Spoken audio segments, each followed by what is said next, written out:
Today I am here at DC Pianos in Berkeley, California, and the instrument that I'm going to be reviewing is not a piano. It's a pianetta. I'm kidding, it's a piano. But the name of it is Pianetta, and it was made in 1937 by Hoffmann and Kühne, and it was made in Dresden, which I believe is in Germany. Now, it's called a pianetta because I would have to imagine it's a very short piano, and pianetta would mean small piano. It's very short, and it's probably like an early spinet because it actually appears to be using some form of a drop action where the end of the key actually lifts up an action component that makes the hammer strike rather than pushing up an action component to make the hammer strike. And another thing that's rather striking about the piano is, in fact, this exotic wood that's on the top and the front and the bottom panel down here. I don't know what it is. Perhaps one of you guys can let me know what it is. I'll put some close-ups here of it on screen if I remember to do so.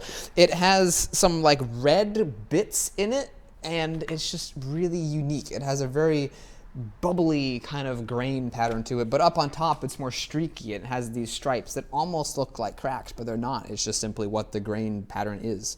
It's very, very fascinating, very interesting, and very beautiful. And then it has this darker contrasting, like walnut kind of looking wood here on the front that contrasts with the exotic wood here. Really gorgeous, really interesting aesthetic from 1937.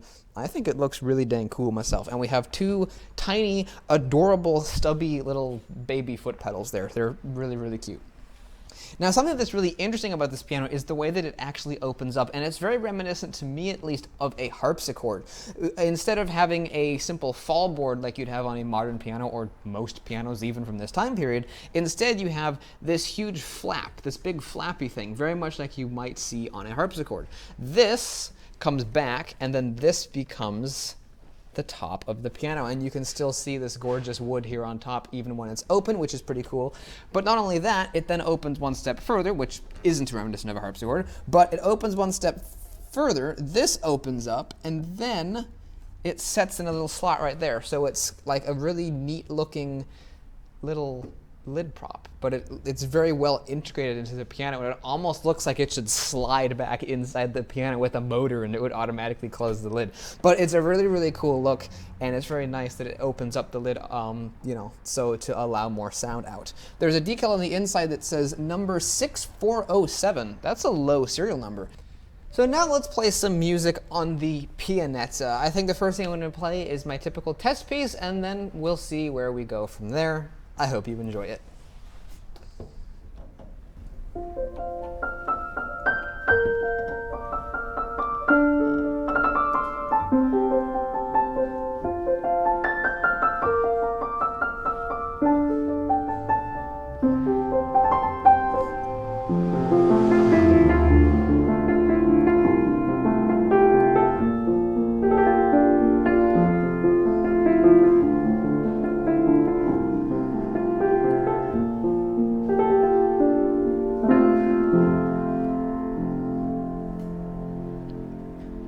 I think I have found the world's best spinet piano, or most certainly the world's best piano that has a drop action in it. The sound of this piano, to me in person, maybe it comes through differently on recording, but to me in person, this thing sounds actually really good. The bass end of it's probably a little bit weak, but the treble and the midsection of it, all the way probably down to about here, really is lovely. It's warm, it's resonant, and the other interesting thing about it is that it's a piano that breaks the rules for me, because generally I dislike a piano that has a heavy action. I don't mind one with a substantial feel, but I generally dislike a piano that has a heavy action. However, this piano has one that I would definitely consider to be very heavy.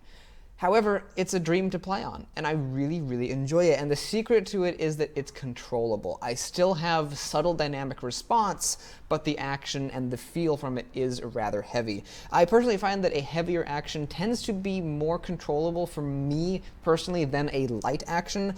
This one really pushes the boundaries of how heavy do I want to play on, but it's honestly a dream to play on. I really, really enjoy playing it. The piano, or pianetta, I guess, has a very dark, warm tone, and a piece that really, really sounds great with a dark-sounding piano is, of course, the first movement of Moonlight Sonata. Here's a little bit of that.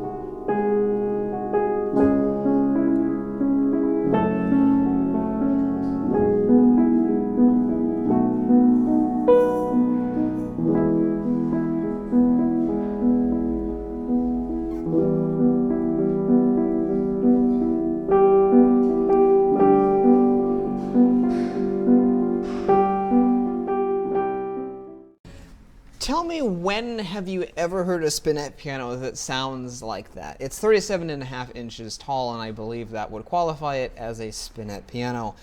When have you ever heard a spinet piano that's that warm, that's that deep sounding, that's that rich? Of course, the low bass is, well, the low bass is but the mid-range, the treble, is gorgeous. It's absolutely amazing.